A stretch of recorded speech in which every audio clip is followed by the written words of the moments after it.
I learned that if I do those 4 things, my skills are much faster, cleaner, and effortless, and you can use those methods today.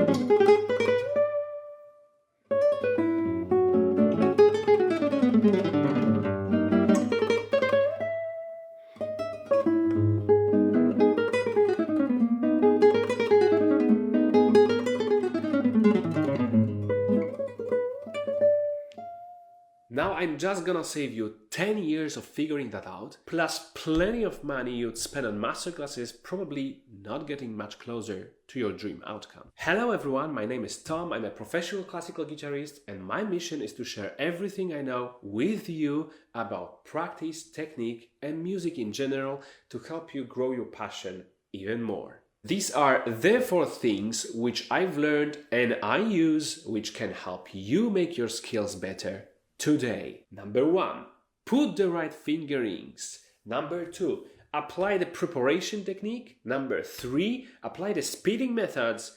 And number 4, this I will tell you after analyzing the previous 3. This video is not for people who have never played scales before and want to learn from zero. This is for guitarists who want to go from good to excellent, and I'm here to show you how it worked for me. Let's analyze deeply each aspect so you can understand it better and apply it to your own playing. Why choosing right fingerings for you is crucial, because it determines the type of movement your fingers will follow. So you are choosing the right fingerings to provide the cleanest possible movement for your fingers so they have the less difficulty by playing it after some time. What I do when I choose the fingerings, I choose comfort and I choose thinking in a long run. Those 2 things. If I'm able to feel comfortable and feel secure that I'm gonna speed it up without too much effort, that's the right fingering for me. And the beauty of it is, for you it might be totally different fingering even for the same piece. We can have the same size of hand, the same size of guitar, the same shape of the nails, and your hand would prefer something different than mine, and it's absolutely normal. Summing up the fingerings, I think it's a very individual thing. It works differently for everyone, and I think it's good to have a very individual point of view on that. So my fingerings for this piece, I think, is very usual for the left hand and very unusual for the right hand, because as some of you may know, I love to use the fingerings, to use the apoyando for 3 fingers, 3-finger apoyando, AMI. To me, it's a lot of fun, and actually it provides me much easier playing scales. Not for everyone, but I encourage you to try. If you are interested in that, you can definitely check out my video, how to grow your guitar skills so fast it feels illegal. Probably I will put it somewhere here. And you'll be able to see there how I practice this and how you could apply apoyando, AMI to your own guitar technique. So my fingering for this piece is exactly that.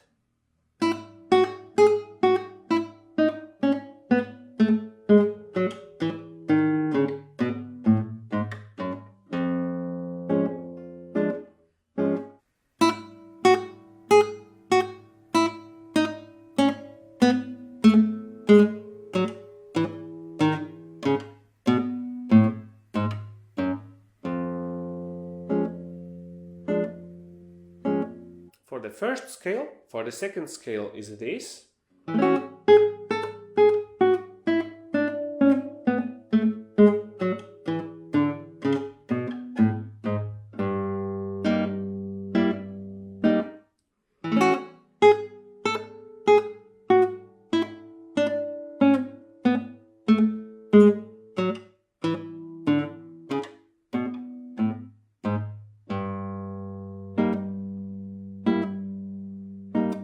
And for the next scales is this.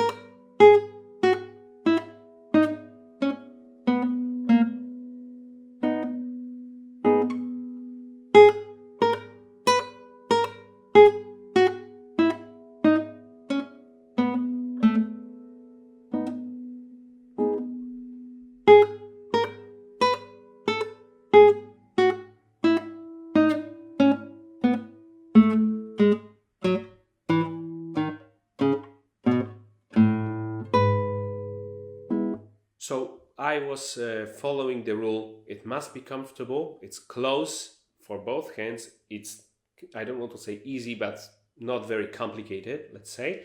And second of all, it allows me to think in a long term, to speed it up really a lot, because using those combinations of two, sometimes applying on 2 fingers, sometimes 3 fingers, it's helping me to switch the tension. It's helping me to keep the right balance between the tension of the fingers and not to get too tense in general by playing this and ultimately feel pain, because I was feeling pain in my wrist, here in my muscles.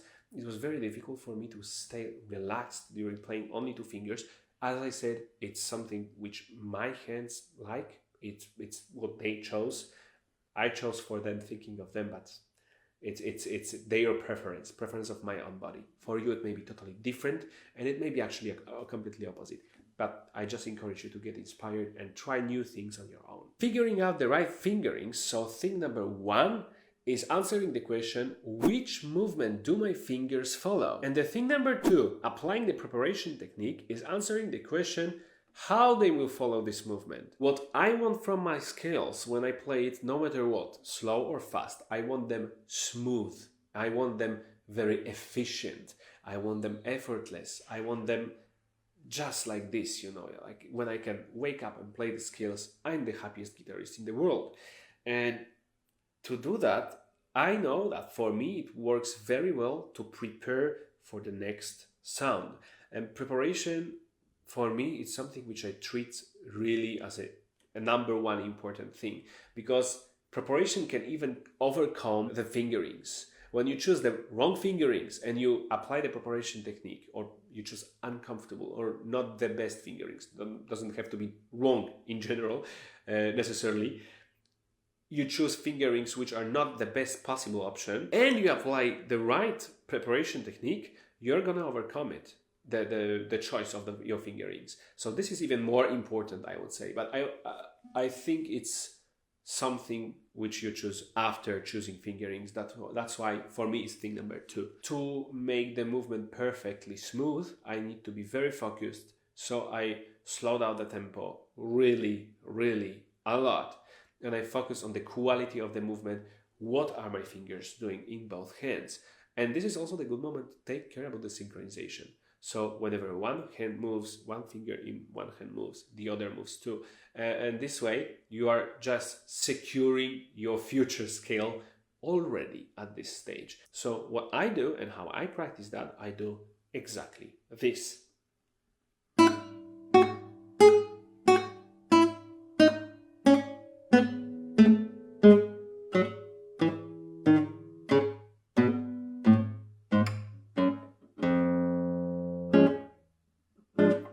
And so on.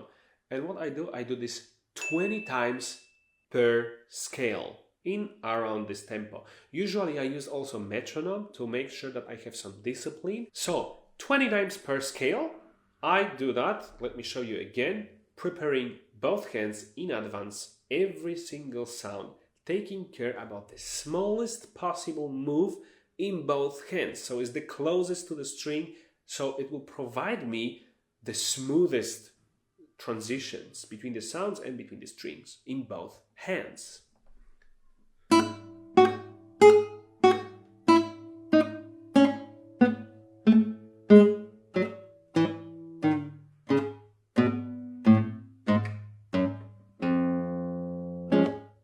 And then I switch, after 20 times repeating that, I switch to the next scale, right? Let me show you on the next scale how it looks.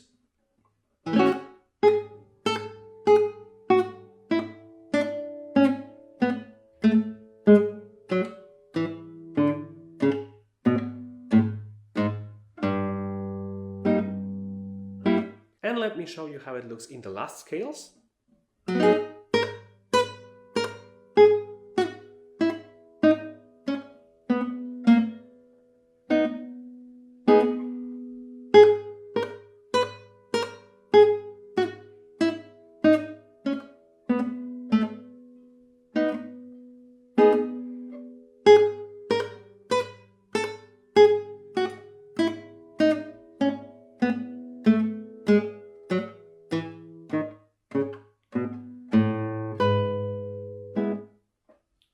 and so on. So wrapping up this step about applying the preparation technique, let's assume we play with in 120 BPM, beats per minute, on the metronome. So we play 2 sounds per second, and we repeat each scale 20 times. Each scale contains 19 sounds, so it's 380 sounds per 20 repetitions. And knowing that we play 2 sounds per second, it means that we play 190 seconds per scale.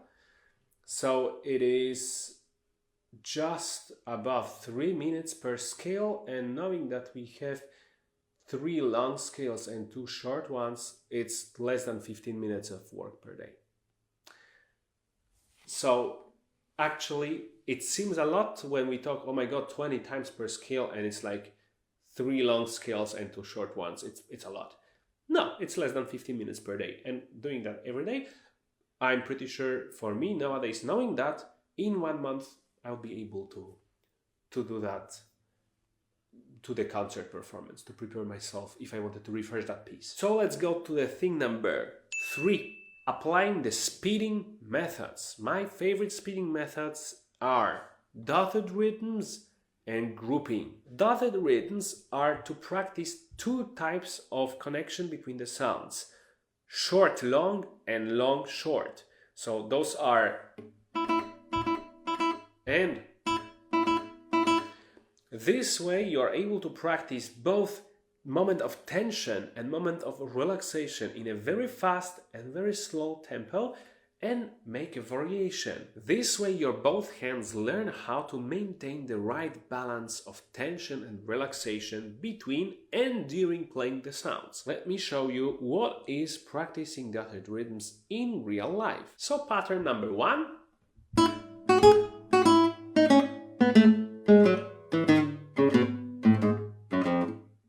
And so on. And I like to repeat it also a lot of times in the beginning of refreshing or learning the piece really a lot, like 20, and then after when I can play the piece, just maybe 4 or 5 times per day, and then I switch to the next pattern. And the next pattern is the opposite one.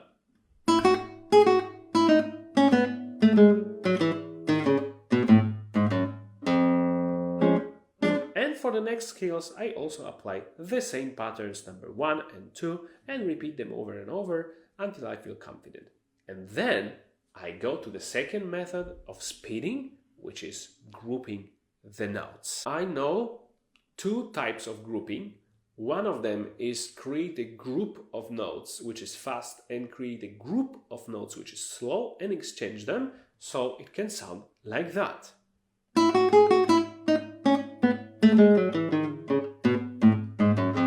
So for example, 4 fast notes and 4 slower notes. It can look opposite.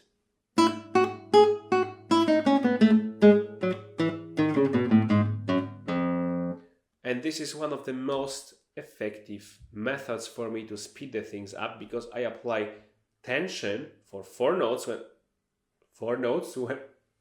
that would be maybe all 4 notes when I play fast notes, and I apply relaxation and preparation technique of both hands when I play slower. I will show you again on the second scale.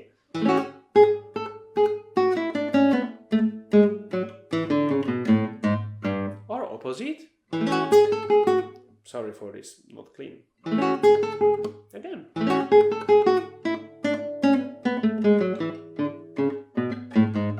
Right? The second version of grouping, which I know, I learned actually from a friend violinist who showed me that amazingly efficient method of practicing when I was struggling with a piece of Bach, originally written for violin, and she showed me how she used to play that, how she used to practice that. And honestly, one of my favorite methods.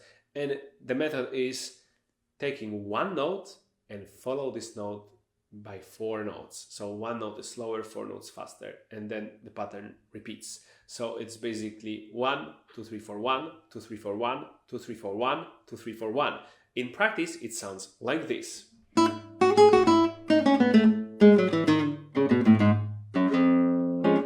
And I practice this few times also, and then the magic begins. I do then later the second pattern from this method, 1 2 3 4 1 2 3 4 1 2. So I start with 2 notes, and it sounds like this.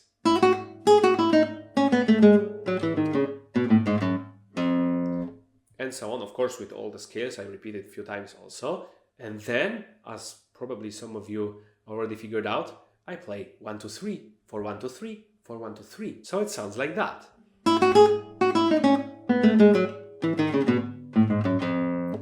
And at the end, I just play 1 2 3 4 1 2 3 4 1 2 3 4.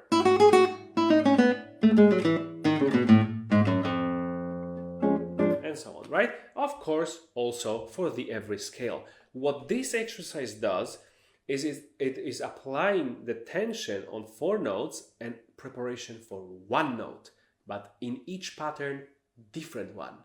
So you are always prepared for what's coming because you practice this in every variation, and your both hands gain this kind of intuition in whatever place of the scale you are. They will manage and they are prepared for what's coming because you practice every possible connection of slow and fast, fast and slow, and then preparing every sound after the group of 1, group of 2, group of 3, group of 4 sounds. So it's just very efficient and very quick method to go from medium tempo to a really fast tempo. I would say week 2, 3, depending on the difficulty of the piece and your dream tempo, of course. But this let me improve from my scales from 120 beats per minute in 16th notes, which was my up border. I couldn't play faster. I just couldn't play faster. And this helped me play scales up to Aranjuez's third movement tempo, which is 164, when I had to learn how to play that fast because I couldn't. So first of all, I changed the fingerings. I applied the preparation technique and I used those speeding methods. And honestly, in some pieces, I was struggling with scales in these pieces for ages, like years. Some like Aranjuez, I couldn't play in my dream tempos for like 4 or 5 years since I started. And of course, I over practiced it hours and hours and hours, but I was not looking for a right method. It is like I was trying to go from France to US by boat instead of by plane. It took me much more effort, much longer time, right? So it sometimes is better to switch to a better vehicle instead of trying hard to use the method because you feel comfortable with it. I wasted years on that, and I think this can be helpful for you. And the last thing number 4, the crucial thing without which all the 3 previous things don't make sense. The 4th thing is time, or for those who prefer, patience. You can choose the perfect fingerings. You can apply how much preparation technique as accurately as you want. Use speeding methods. If you don't give time to this to settle, you wasted everything. You wasted your energy. And this is what I learned, that if I don't apply time, if I don't have enough patience, I will never succeed in this. Because fingers, they are like students and I'm their teacher. And in order for them to catch up with my mind, to be able to follow what I want, they need some time to understand. It is like when we learn how to write, we don't write words first. We write 100 times letter A, 100 times letter B, etc. Then very simple connections. And we practice capital letters and the smaller letters and all of that, right? We write our name first and not very difficult words. So it's all step by step and it needs time. And we don't actually notice the moment when we learn, when it happened, when we learned how to write. We were learning, we remember probably the process, but not the day, oh, I can write. Actually, with playing scales and in general, every technical problem when you solve, it is the same. You need time, because if you have the right method, just stick with it for long enough. So I would say what works for me, I repeat this so as much as I'm bored of it. It's so boring already. And then I repeat it much more, because I have different conditions here at home when I practice, and I have much different conditions on stage. And there, my practice, if I don't apply time, is definitely not enough. So what I do, I reassure myself that I'm already bored with it. I can play it with closed eyes, multiple times in a row, clean, not a problem. And then I repeat it even more, just to reassure myself that I'm staying on the good track and I'm not resting on my laurels. This is something which was very humiliating experience for me. I remember I had a technical exam in Academy of Music. I was playing this exact study and I was practicing a lot. I told you it took me 1 year to get to the tempo. And I was practicing that study a few months already. I had a false start. I just started to play and I blocked. I couldn't because I had more tension or more stress. And I just heard my professor saying from the jury, from the commission, exactly. Because he knew that it's just me not thinking before and probably not practicing well enough, not long enough. Quality over quantity, and then after quantity. So first we find a good method using those three first things, right? Choosing the good fingerings, then applying the preparation technique, and then applying the spinning methods, ideally all of them. That's what works for me. Then repeating that over and over and over until I get absolutely bored of it, and even more, and even more, and even more. And then after, I come on stage and I'm confident, I'm comfortable, because then my playing is just reassuring myself that I worked enough to present a good quality. It's not checking up on my practice. It's like not, oh, let's see how it went. No, I'm confident that I will play well because I've prepared myself well. If I didn't play well, it means I was practicing either wrong or too less of repetitions, of good quality repetitions.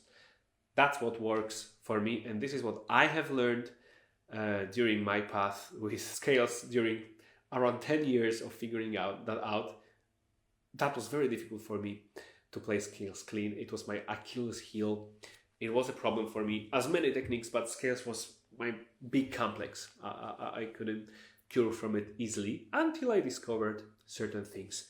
I hope it inspires you a lot. If you find this content useful, if you like this video, let me know in the comments. Please subscribe to my channel and definitely visit my website tommusic.art to grab your copy of my book, The Ultimate Classical Guitar, which is available for free. This book is so far the biggest project of my life, and it is my way to say thank you to all of you who are on the other side of the screen. This is for all the people who look for inspiration, motivation, and actual solutions for 15 most common problems which I've solved for myself, among arpeggio, tremolo, scales, and many others. You will have there over 40 exercises precisely focused on each particular problem and guiding you step by step what to do, similarly as I explained to you in this video.